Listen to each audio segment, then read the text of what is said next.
हरिओम आदेश आदेश। मैं ओगढ़ कालूराम, सुल्तानपुरा भीलवाड़ा, राजस्थान। हम कभी भी सोशल मीडिया पर या आश्रम पर कोई अंधविश्वास नहीं फैलाते हैं, ना ही हम कभी किसी को गुमराह करते हैं, ना ही किसी को हम बीमारी को हटाने का पूर्ण दावा करते हैं। कोई भी बीमारी है, आपको पहले हॉस्पिटल जाइए, डॉक्टर का समाधान करवाइए। ओगढ़ कालूराम जी के द्वारा किए जाने वाले परम कर्तव्य हमेशा गौ माता की सेवा करना, समाज कल्याण करना, समाज सेवा करना और छोटे छोटे बाल बच्चों को पढ़ाने के लिए पढ़ाई लिखाई की सामग्री वितरित करना, यही ओगढ़ कालूराम जी का परम कर्तव्य है।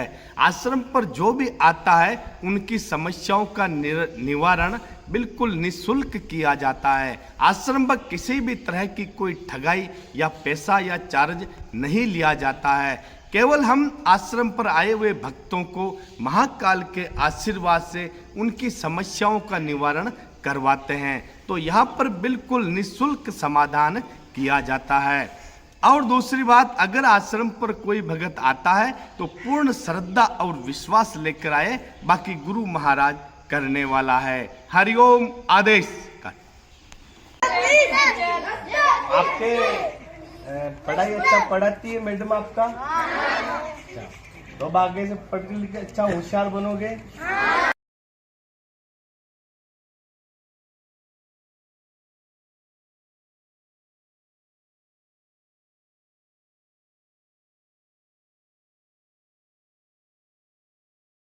गाँव में अरे फालतू घूमोगे तो नहीं, इधर उधर बराबर पढ़ाई करोगे, माता पिता की आज्ञा का पालन करोगे।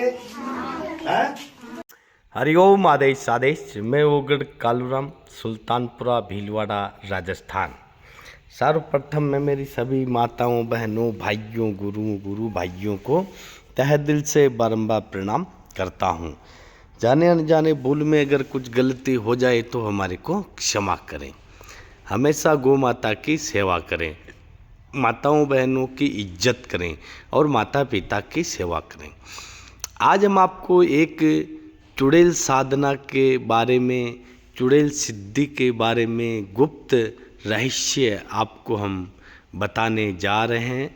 तो ध्यान से सुनिए, समझिए और देखिए, क्योंकि कोई भी साधना करने से पहले अपने अपने गुरु महाराज की शरण से अवश्य जुड़ें, क्योंकि ये साधना और शब्द और मंत्र तंत्र जप करना बहुत आसान है, लेकिन इसका भूल से भी अगर हमने कुछ गलत तरीके से जप कर लिया तो वो हमारा सत्यानाश भी कर सकते हैं और शरीर को भी नुकसान पहुंचा सकते हैं और मृत्यु लोक तक भी पहुंचा सकते हैं। इसलिए मैं आपको इस साधना के बारे में बता रहा हूँ, वो ध्यान से सुनिए। पहले आप एक ऐसा स्थान ढूंढिए जहाँ पर सुनसान इलाका हो, जहाँ पर रात्रि में कोई भी आता जाता ना हो। ऐसा स्थान आप ढूंढिए। फिर अमावस्या की रात्रि में, अमावस्या के दिन में शनिवार होना चाहिए और शनिवार के दिन अमावस्या होनी चाहिए। अमावस्या की रात्रि में नेट रात को 11 बजे आपको ये सामग्री लेकर सुनसान जंगल में आपको जाना है। क्या क्या सामग्री ले जाना है, ध्यान से सुनना। 2 किलो कपूर का पाउडर, 2 किलो गुलाब के फूल, 7 इत्र का शीशी, कोई भी इत्र हो चलेगा लेकिन 7 इत्र का शीशी होना चाहिए, और 2 किलो यानी 2 केजी सरसों का तेल होना चाहिए, और साथ में एक मिट्टी का खप्पर भी होना चाहिए। अमावस्या की रात्रि में ये सारा सामान लेकर थोड़ा सा लकड़ी, या कोई भी जंगल में बहुत लकड़ियाँ मिलती है वहाँ से लकड़ियाँ इकट्ठी कर लीजिए। आप ये वीडियो में देख रहे हो, ये 5 धूनी चल रहा है, यानी 5 धूनी, पंचधूनी चल रही है। 5 धूनी हमने बना रखी है और हम ही आय पूजा कर रहे हैं। ध्यान से देखिए इस वीडियो को। ऐसे 5 जगह पर, यानी एक धूनी के बीच में 5-6 फीट का अंतर होना चाहिए। एक धूनी बीच में होनी चाहिए और 4 धूनी चारों तरफ होनी चाहिए। थोड़े थोड़े कांटे जला दीजिए वहाँ पर, फिर रात को 11 बजे के बाद में थोड़ा थोड़ा कपूर रख कर उन 5 धूनी को जागृत कर दीजिए। जागृत करने के बाद में जो मैंने कपूर बताया था 2 किलो कपूर का पाउडर, उस कपूर के पाउडर को एक आहुति देनी है। ओम भू भू भूतेश्वरी मम वशीकुरु स्वाहा मंत्र है। ओम भू भू भूतेश्वरी मम वशीकुरु स्वाहा।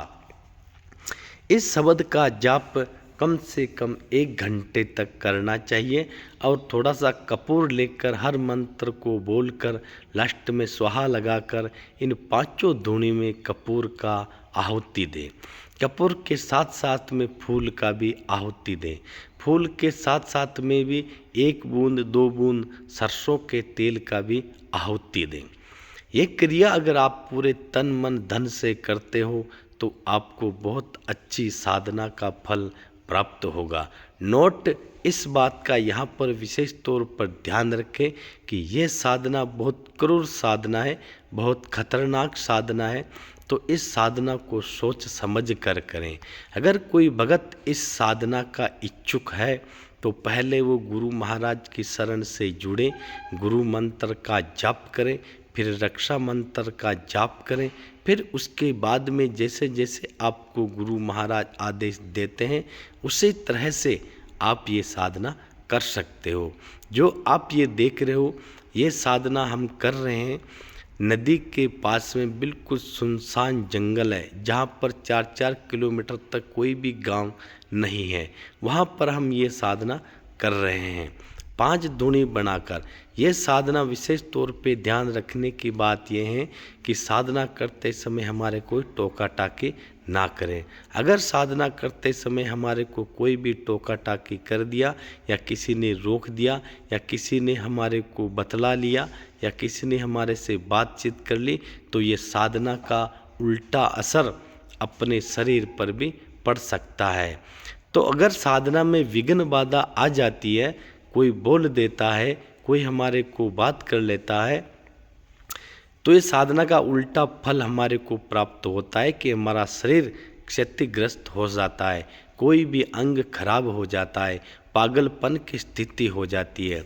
तो मेरे प्यारे प्यारे भाइयों, कोई भी साधना करो तो सोच समझ कर करें। यह साधना मैंने सिर्फ आपकी जानकारी के लिए बताई है। अगर कोई भी भगत ऐसे करना चाहते हो तो अपने गुरु महाराज की शरण से जुड़कर उनसे बराबर मार्गदर्शन लेकर फिर आप ये साधना कर सकते हो। यह साधना बहुत शक्तिशाली है। अगर यह साधना कोई भी भगत सिद्ध कर लेता है तो उसको किसी दूसरे देवी देवता की साधना करने की ज़रूरत नहीं पड़ती है। तो मेरे प्यारे प्यारे भाइयों, ये आप एरिया देख रहे हो, ये एक नदी के सुनसान इलाके के नदी के तट पर है जहाँ पर शमशान पास में है, लेकिन इसमें सुनसान जंगल होना बहुत अति आवश्यक है। तो साधना सिद्धि इनका कोई शुभ समय नहीं होता है।